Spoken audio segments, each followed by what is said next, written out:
What's up guys, this is Unknown from GreedyTech, and in this video, I'm going to show you the most important tips and tricks for Samsung Galaxy A14 5G. By the way, we have already made a video where we show all the best features offered by this phone. Do check it out, link is in the description. First we have full screen gestures. Once you enable this, you can swipe up to go home, swipe up and hold for recent apps, swipe from left or right to go back. You can swipe up diagonally from bottom left or right corner for Google Assistant. You can also swipe on the bottom to switch between apps. Next we have split screen mode. This is how you can enable split screen mode. Go to recent apps page, tap on app icon and then select split screen. This will open the current app in split screen, and from the bottom you can select another app. Now this is how you can enable pop-up view. Go to recent apps page, tap on app icon and select pop-up view, and the app will open in small window. Now you can resize the app, select its transparency, minimize it to a bubble, maximize it, and you can also close it.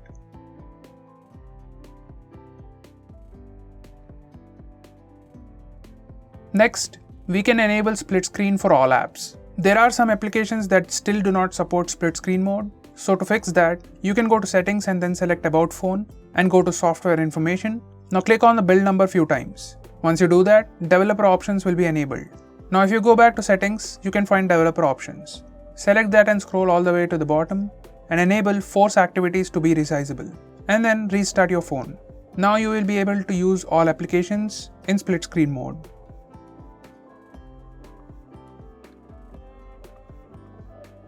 Next we have camera gestures. Now we have few camera gestures.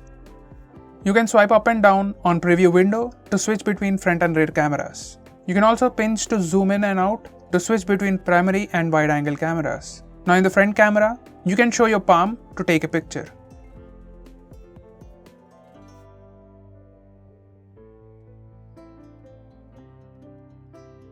Next we have Samsung Pay. Now this is a convenient way to pay for things without taking out your wallet or your card. Once you have configured your card into this, you can just swipe up from the home screen or just open the Samsung Pay app, enter your password or biometrics. Now you can simply touch the swiping machine with your phone to make the transaction. So that is Samsung Pay, and it is definitely one of the most coolest features on Samsung phones. Next we have edge lighting. Now these are the settings, and these are all the different styles of edge lighting available. When edge lighting is turned on, every time you get a message or notification, you get a floating notification and you get that edge lighting at the top corner. You can also change different colors for the notification, so that's pretty cool as well. You can also choose which apps will use edge lighting for notification, and you can also choose the time when the edge lighting should work. Next we have edge panel. If you go to settings, we have all these different kinds of edge panels. Now on any screen you can see a small bar on the edge, just swipe on it, and here you can have access to all those panels. Quick apps, contacts, weather, etc. This is a premium feature and a pretty handy way to access things quickly. Next we have screenshot. As with most phones, you can take the regular screenshot with the buttons. Just press the volume down and power button at the same time to take a screenshot. This works everywhere. Next we have long screenshot. Once you enable toggle screenshot toolbar, whenever you take a screenshot either with palm swipe gesture or with the buttons, you get additional options on the bottom of the screen. Just tap on this and it will start taking long screenshot. It will scroll once and pause, so you can tap again and again till you get the desired long screenshot. Next we have maximum power saving mode. If you have critically low battery, you can turn this on and it limits the CPU usage, enables dark mode, and does everything to reduce battery consumption. Now you can use the phone for very long time.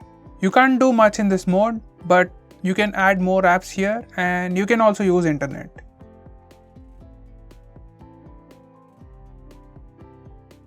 Next we have auto call recording. Once you enable this mode, all the calls will be automatically recorded on your phone. You can also select if you want to record all numbers or unsaved numbers or selected numbers.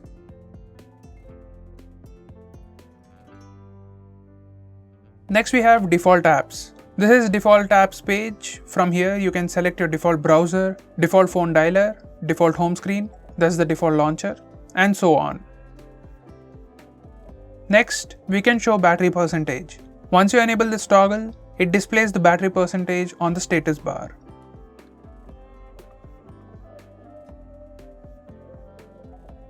Next, we can disable fast charging. From battery settings, you can disable this toggle, fast charging.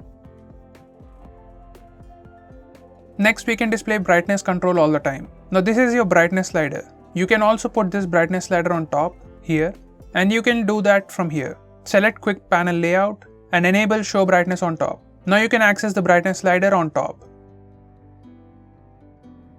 Next, we can change flashlight intensity. From notification panel, tap on the name of flashlight icon. Now you can get this bar to change the brightness. When flashlight is on, you can move this bar for desired brightness of the flash.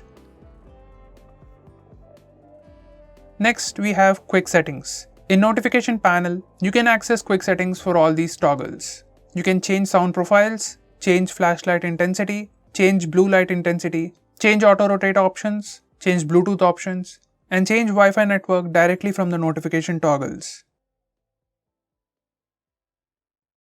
Next, we have home screen gestures. Now these are for notification bar. When you swipe down using a single finger on the status bar, you get the quick notification toggles, and then notifications. Now if you do the same thing with 2 fingers, you directly go to the notification toggle area.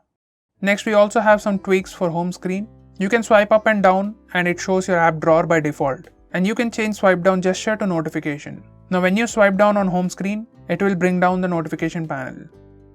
Next, we can hide camera cutout. Once you enable this, hide camera cutout, the notch area is covered with black bar and the notch is pretty much hidden.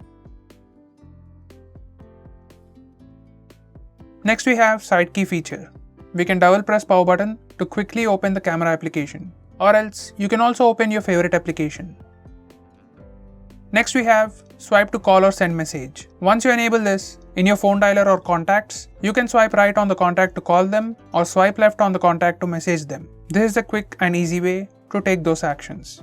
So guys, these are the most important tips and tricks for your Samsung phone. If I missed out on anything important, do let me know by commenting below this video. And if you're planning to buy this phone, use the link in the description. It always helps the channel.